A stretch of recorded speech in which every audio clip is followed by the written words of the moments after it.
Today, we found a luxury car once owned by the world-famous footballer Cristiano Ronaldo, abandoned in terrible condition at a junkyard.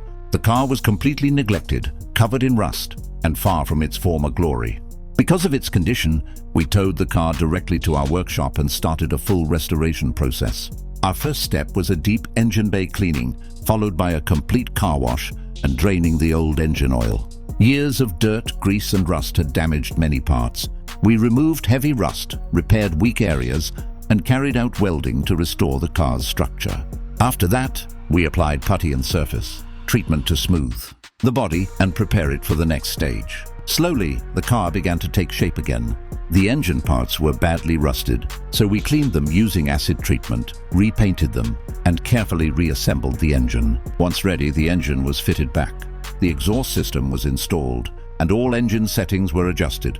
Next, we worked on the interior by installing new seat covers and fixing the lights and electrical systems. Finally, we polished the car to bring back its shine and started the engine.